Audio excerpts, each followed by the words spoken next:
So Matthew Stafford is a Super Bowl champion, and now the question has started to become, is he a Hall of Famer? He now has a Super Bowl ring. That's going to definitely help his case as someone who, I think before this season, most people probably didn't feel like he was a Hall of Famer. Now he's put himself in that conversation.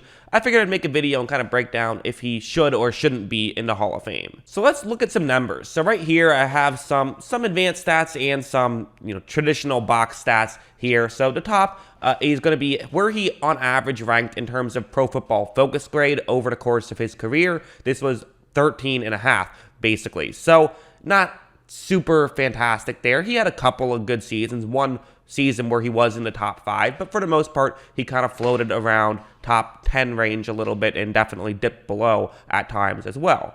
His average passer rating rank also kind of similar. He's had some good seasons, but he's also had some not great seasons that has kind of been, on average, a little bit above an average quarterback in terms of passer rating. Now, again, no stat is perfect, right? I think PFF grade's pretty good, but it's not perfect, and same thing with passer rating. It's probably the best, I would say, the best box score stat you can look at, but it still is just a box score stat. There's a lot more you can look into. Also, the other stat you see, this is his big-time throw and also turnover-worthy plays. So this is, it's a bulk stat, but basically, it's kind of similar to like a touchdown to interception ratio. And you see, he has over 100 more big-time throws than he does turnover-worthy plays, which kind of describes Stafford, right? He will put the ball in harm's way at times, but he also will make some great throws to make up for it at times. Kind of the idea is in the first 3 quarters, he might put his team behind the 8 ball sometimes, but he's always going to, in the 4th quarter, make up for it and get himself out of the holes that sometimes he digs for himself. And sometimes he just plays 4 great quarters as well. Looking over at his EPA War, there's a way you can turn EPA into WAR using the points that are expected added. This is a bulk statistic, and his WAR, so, wins above replacement, which I should also be clear, using EPA does kind of mean that team success does come into play, and sort of the team around you comes into play. So, for Stafford playing on some tough Detroit Lions teams, you might argue that his value is actually better than what actually happened around him. But still, he's averaged 24 wins, or not average, he's accumulated 24 wins over his career. So per 16 games, it would be 2.1, which isn't actually that impressive. Typically, a top 5 quarterback in football can get you over 4 wins using this stat.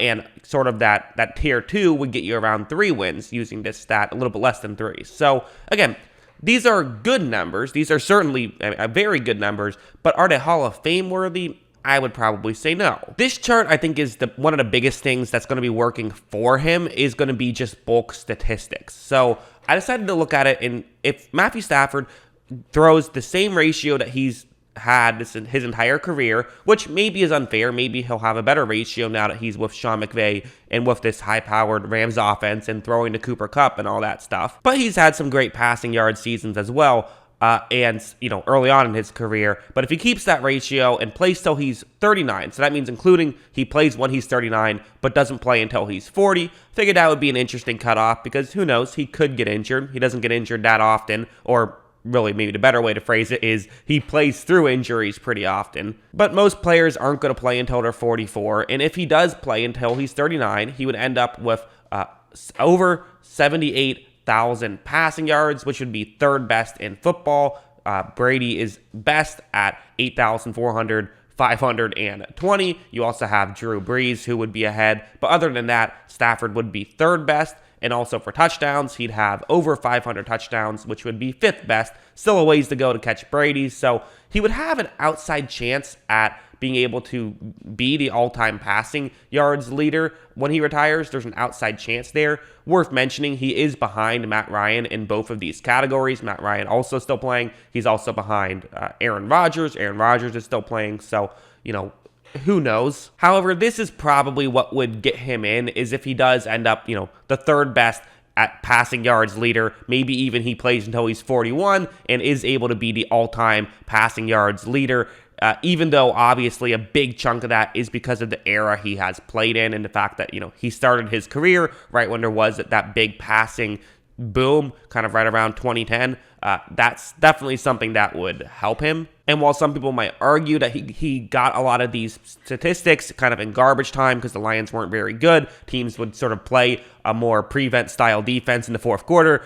Listen, is there some truth to that? Sure. But there's also, if you're going to make that argument, you also have to mention that part of why he turned the ball over so much early in his career was the same thing. He has to carry his team to victory if they're going to win. So it goes both ways. For me, this chart is the biggest thing in Stafford's favor. This is going to be the postseason, and there's a couple of, like the big time throw and turnover worthy play. It says percentage. It shouldn't. It's just total big time throws and turnover worthy plays. 16 big time throws to just 5 turnover worthy plays over his career in the postseason. So he actually does a pretty good job of protecting the football, all things considered, in the playoffs, and gets some real chunk plays and can make some great throws in the playoffs. And also just the advanced stats in the playoffs are fantastic. I mean, this 2022 playoff run he went on was amazing. An 88.5 PFF grade and an EPA War of 1.3. That means that per 16,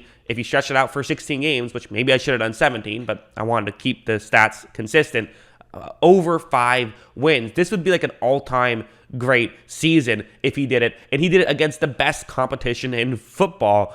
Just incredible stuff. The Cardinals had a good defense this year at times. The Buccaneers had a really good defense this season. San Francisco's defense was, good and red hot in the postseason. And, that goes double for Cincinnati, who had a fantastic defense and was red hot. And still, Stafford was able to just put together an amazing postseason run, with this stuff. So that's probably the biggest argument in Stafford's favor is I think with the regular season stats, it doesn't feel that strong to me. I think kind of where I land on it is I probably need to see him be able to build up some more bulk stats and maybe have another good postseason run for me to feel good about him being in there. But I also kind of have higher standards than some people do for Hall of Fame. Like, I don't think Eli should be in there. I accept that Eli's going to be in there. But that's not saying that I think Eli sucks. You and I probably feel the same way about Eli. I just think that Eli Manning, that the bar for Hall of Famers should be higher than that. Finally, I put out a poll on Twitter.